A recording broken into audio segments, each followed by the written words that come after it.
Voice over बताता है कि भारत की आज़ादी से पहले एक समुदाय था जिसने गुरिल्ला युद्ध से अंग्रेज़ों के दांत खट्टे कर दिए थे, और बताता है कि यह समुदाय चिट्टा समुदाय था जिसका गौरवशाली इतिहास अतीत में छिपा हुआ था। और इस समुदाय के योद्धाओं ने मराठों के साथ मिलकर दुश्मनों से लड़ाई लड़ी थी, और अंग्रेज़ इतने भयभीत थे कि उन्हें नियंत्रित रखने के लिए उन्होंने उन्हें जन्मजात अपराधी घोषित कर दिया था। और जैसे ही बच्चा पैदा होता है, उसका नाम पहले पुलिस रिकॉर्ड में और फिर जन्म प्रमाण पत्र में लिखा जाता था।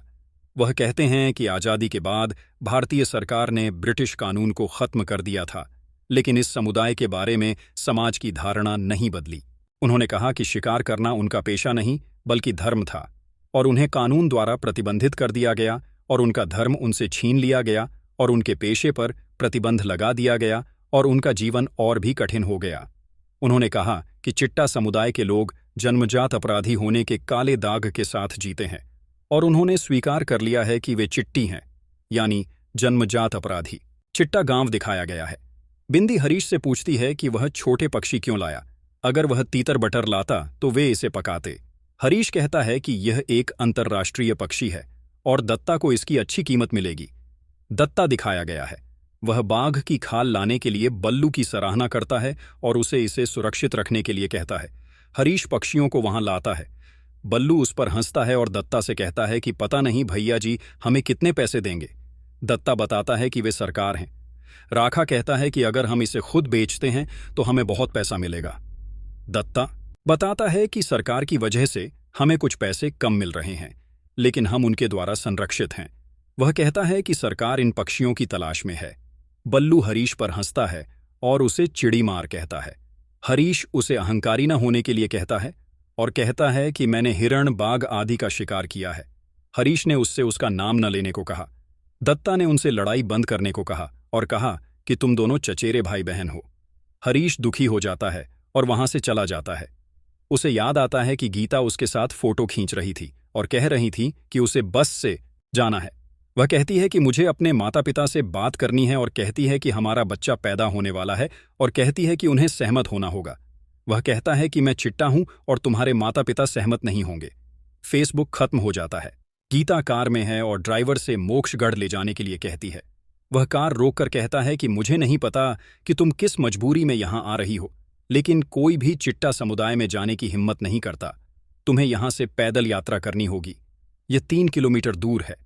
गीता उसके पैसे चुकाती है और कहती है कि मेरे पास वहां जाने की हिम्मत है। वह कहती है कि चिंता मत करो शोना, मैं तुम्हें कुछ नहीं होने दूंगी।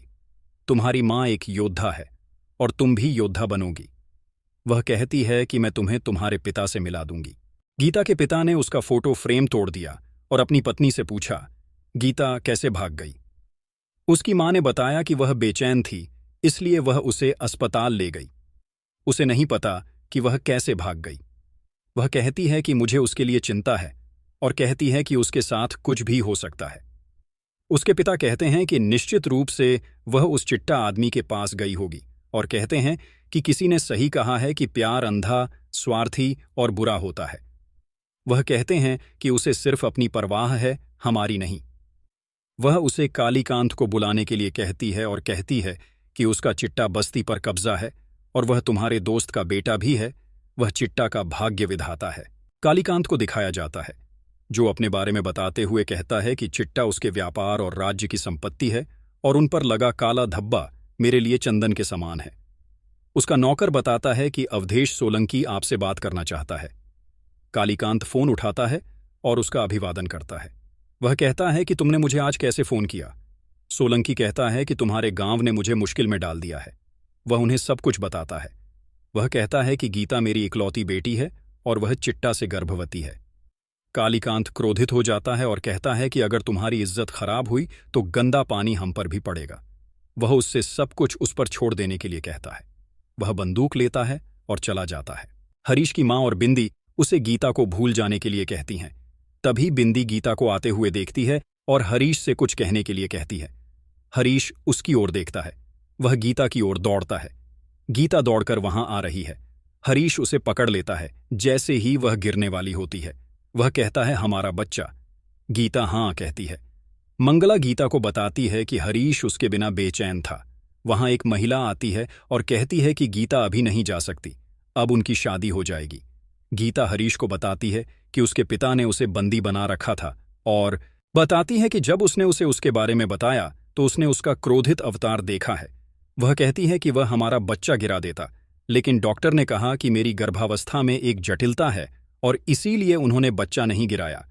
हरीश कहता है कि हम इस चिट्टा समुदाय से दूर चले जाएंगे ताकि इसका काला धब्बा हमारे बच्चे पर न पड़े। वह उसे एक पायल पहनाता है, तभी गोली चलने की आवाज आती है। वे पीछे मुड़ते हैं। कालीकांत दत्ता के पास आता है और उससे पूछता है कि क्या वह अपना मूल्य भूल गया है, और कहता है कि कुत्ते ने रोटी छीनने की कोशिश की। दत्ता पूछता है कि आप नाराज क्यों हैं सरकार। कालीकांत अपने आदमियों से हरीश के लिए हर झोपड़ी में खोज करने के लिए कहता है। मंगला और अन्य लोग चौंक जाते हैं। उसके आदमी घरों में घुसते हैं और चीजों को तोड़ते हैं और लोगों को मारते हैं। पुरुष हरीश को बाहर निकालते हैं और पायल उसके हाथ से नीचे गिर जाती है।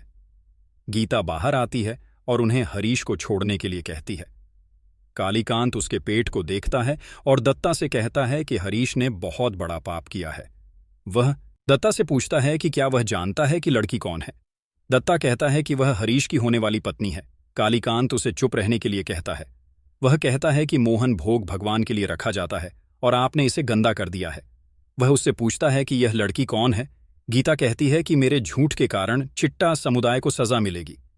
कालीकांत के आदमियों ने हरीश को पीटा। वह गीता को वहां से ले जाने की कोशिश करता है। गीता हरीश को चिल्लाती है। हरीश कालीकांत को रोकने की कोशिश करता है। गीता को देखने के लिए कालीकांत उसे पीटता है। दत्ता कालीकांत के आदमियों को लोगों को पीटते हुए देखता है और कहता है कि हर किसी को अपनी गलती के लिए भुगतना नहीं चाहिए, और उसे हरीश को वहां से ले जाने के लिए कहता है। वह उससे हरीश के कारण दूसरों को दंडित न करने के लिए कहता है और कहता है कि हम आपके प्रति वफादार हैं। हरीश बाइक लेता है और गीता को बैठने के लिए कहता है। गीता बाइक पर बैठ जाती है। हरीश कालीकांत को धक्का देता है और वह गीता के साथ भाग जाता है। कालीकांत दत्ता को बताता है कि उसका भतीजा अब चला गया है। वह कार में उनके पीछे जाता है और बाइक पर गोलियां चलाता रहता है। हरीश की बाइक पंचर हो जाती है। कालीकांत कहते हैं कि अगर मैं उन्हें नहीं ढूंढ पाया तो चिट्टा समुदाय लुप्त हो जाएगा।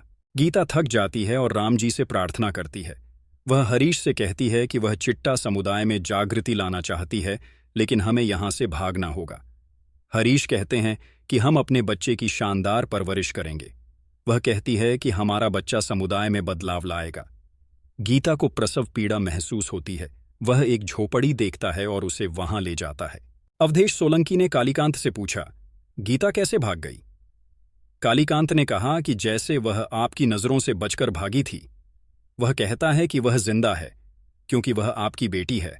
अगर वह मेरी बेटी होती तो मर जाती। हरीश गीता को बच्चे को जन्म देने में मदद करता है। वह बच्चे को अपने हाथों में लेता है और गीता से कहता है कि वह उठकर अपनी बेटी जागृति को देखे।